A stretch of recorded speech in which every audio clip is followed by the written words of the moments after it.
March ತಿಂಗಳಲ್ಲಿ ಧನಸ್ಸು ಮತ್ತು ಮಕರ ರಾಶಿಯವರಿಗೆ ಒಳಿತು ಜಾಸ್ತಿನಾ ಕೆಡುಕು ಜಾಸ್ತಿನಾ, ಕೆಡುಕಿದ್ರೆ ಪರಿಹಾರ ಹೇಗೆ, ಇದೆಲ್ಲವನ್ನ ತಿಳಿಸ್ಕೊಡ್ತಾರೆ ಗುರುಗಳು. ಮಾರ್ಚ್ 2026 ಧನುರ್ ರಾಶಿ. ಧನುರ್ ರಾಶಿಯವರಿಗಂತೂ ಸಪ್ತಮ ಸ್ಥಾನದಲ್ಲಿ ಒಂದಷ್ಟು ಬಲಹೀನನಾಗಿರುವಂತಹ ಗ್ರಹಗಳು ವಿವಾಹಕ್ಕೆ ಒಂದಷ್ಟು ಅಡೆತಡೆಗಳು ಉಂಟಾಗುವಂತ ಸಾಧ್ಯತೆಗಳು ಜಾಸ್ತಿ ಇರುತ್ತೆ. ಸ್ವಲ್ಪ ಮದುವೆ ವಿಚಾರದಲ್ಲಿ ಏನಾದ್ರೂ ಮಾತುಕತೆ ಇಂತಹದ್ದಿದ್ರೆ ಸ್ವಲ್ಪ ನೋಡ್ಕೊಂಡು ಮಾಡ್ಕೊಳ್ಳೋದು ಒಳ್ಳೇದು. ಇನ್ನು ಭಾತೃಸ್ಥಾನದಲ್ಲಿ ಕುಜ ರಾಹು ನೋಡಿ, ಭಾತೃಕಾರಕನೇ ಬಲಹೀನನಾಗಿ ರಾಹು ಜೊತೆ ಇದ್ರೆ ಅಣ್ಣ ತಮ್ಮಂದರ ನಡುವೆ ಒಂದಷ್ಟು ಅಥವಾ ಅಕ್ಕ ತಂಗಿರ ನಡುವೆ ಒಂದಷ್ಟು ಕಲಹಗಳು ಉಂಟಾಗಬಹುದು. ಸ್ವಲ್ಪ ಜಾಗೃತೆ ವಹಿಸಬೇಕಾಗುತ್ತೆ ಮಾರ್ಚ್ ತಿಂಗಳಲ್ಲಿ. ಮತ್ತೆ ಕೇತು ಪ್ರಭಾವದಿಂದ ಆಧ್ಯಾತ್ಮಿಕದ ಬಗ್ಗೆ ಹೆಚ್ಚು ಒಲವು, ಪೂಜೆ ಪುನಸ್ಕಾರಗಳ ಬಗ್ಗೆ ಹೆಚ್ಚು ಒಲವನ್ನ ಕೊಡುವಂತದ್ದಿರುತ್ತೆ. ಶನಿ ಧನುರ್ ರಾಶಿಗೆ ಎಷ್ಟು ಫಲಗಳು ಕೊಡುತ್ತೆ ಅಂದ್ರೆ ಕರ್ಮಸ್ಥಾನಕ್ಕೆ ದೃಷ್ಟಿ ಬೀಳ್ತಾ ಇದೆ.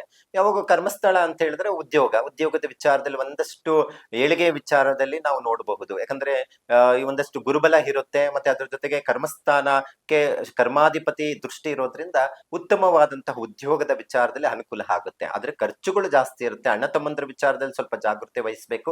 ಅರ್ಧಾಷ್ಟಮ ಶನಿ ನಡೀತಾ ಇರೋದ್ರಿಂದ ಒಂದಷ್ಟು ಸೋಂಬೇರಿತನ ಜಾಸ್ತಿ ಆಗುತ್ತೆ, ಇನ್ ಟೈಮ್ ಕೆಲಸಗಳು ಆಗಲ್ಲ, ಇವೆಲ್ಲ ಇರುತ್ತೆ. ಅದಕ್ಕೆ ಪ್ರತಿ ಶನಿವಾರ ಹನುಮಂತನ ದೇವಸ್ಥಾನಕ್ಕೆ ಹೋಗಿ ಕಪ್ಪು ಎಳ್ಳು ಎಳ್ಳೆಣ್ಣೆ ದಾನ ಕೊಡೋದು ಇದು ಮರೆಯಕ್ಕೆ ಹೋಗ್ಬೇಡಿ, ಉತ್ತಮವಾಗಿರುತ್ತೆ. ಮಾರ್ಚ್ ತಿಂಗಳು 2026 ಮಕರ ರಾಶಿ ಹೇಗಿರುತ್ತೆ? ದ್ವಿತೀಯ ಸ್ಥಾನದಲ್ಲಿ ಬುಧಾದಿತ್ಯ ಯೋಗ, ಬಹಳ ಅದ್ಭುತವಾದಂತ ಯೋಗ. ಬಿಸ್ನೆಸ್ಗಂತೂ ಉತ್ತಮವಾದಂತಹದ್ದು ಅಂತ ಹೇಳ್ಬೋದು. ನೀವೇನಾದ್ರು ಬಿಸ್ನೆಸ್ ಮಾಡ್ಬೇಕು ಅಂದ್ಕೊಂಡಿದ್ರೆ ಈ ಮಾಸ ಮಾಡಿ ಉತ್ತಮವಾದಂತ ಲಾಭವನ್ನ ನಿರೀಕ್ಷೆ ಮಾಡುವಂತದ್ದಿರುತ್ತೆ. ನಿಮ್ಮ ರಾಶಿಗೆ ಆ ಬಿಸ್ನೆಸ್ ಮಾಡುವಂತ ಬಿಸ್ನೆಸ್ ಆಗುತ್ತಾ ಒಂದ್ಸತಿ ನೋಡೋದು ಒಳ್ಳೇದು. ವರ್ಷ ಫಲದಲ್ಲಿ ಏನ್ ತೊಂದರೆ ಏನಿಲ್ಲ. ಗುರು ಬಲ ಇಲ್ಲ ಅಂತ ಹೇಳಿದ್ರೇನು ಸಹ ಏನು ಸಮಸ್ಯೆಗಳು ಏನಾಗಲ್ಲ. ಸ್ವಲ್ಪ ಕೆಲಸಗಳು ವಿಳಂಬ ಆಗ್ಬೋದು, ಕೆಲಸ ಕಾರ್ಯಗಳಲ್ಲಿ ತೊಂದರೆ ಆಗ್ಬೋದು, ಆದ್ರೆ ಹಿಡಿದಂತ ಕೆಲಸ ಹಾಗೆ ಆಗುತ್ತೆ.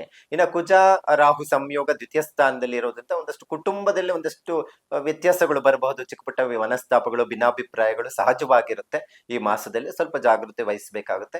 ಸಂಪಾದನೆ ವಿಚಾರದಲ್ಲಿ ಹೆಚ್ಚಾಗಿರುತ್ತೆ, ಒಂದಷ್ಟು ಒಳ್ಳೆ ಲಾಭವನ್ನ ನಿರೀಕ್ಷೆ ಮಾಡಬಹುದು. ಆದ್ರೆ ನೀವು ಮಾಡ್ಕೊಳ್ಳದೆ ಇರುವಂತಹದ್ದು ಒಂದಷ್ಟು ಖರ್ಚುಗಳು ಜಾಸ್ತಿ ಆಗಬಹುದು. ಅದ್ರ ಬಗ್ಗೆ ಹೆಚ್ಚು ಗಮನ ಕೊಡುವಂತದ್ದು ಒಳ್ಳೇದು.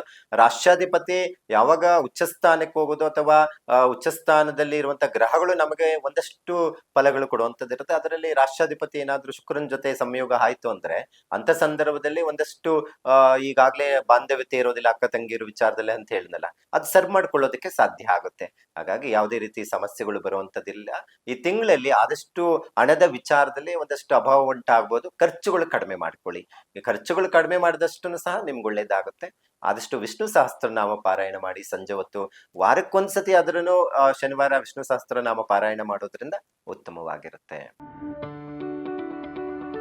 ಯಾವುದೇ ಸುದ್ದಿಯ ಅಪ್ಡೇಟ್ ಅನ್ನ ಮಿಸ್ ಮಾಡ್ಕೊಳ್ಬಾರ್ದು ಅಂದ್ರೆ ಈಗ್ಲೇ ಒನ್ ಇಂಡಿಯಾವನ್ನ ಸಬ್ಸ್ಕ್ರೈಬ್ ಮಾಡಿ. ನಿಮಗೆ ಬೇಕಾದ ಭಾಷೆಯಲ್ಲಿ ಎಲ್ಲಾ ಸುದ್ದಿ ತಿಳಿಬೇಕು ಅಂದ್ರೆ ಒನ್ ಇಂಡಿಯಾ ಆಪ್ ಅನ್ನ ಡೌನ್ಲೋಡ್ ಮಾಡ್ಕೊಳ್ಳಿ.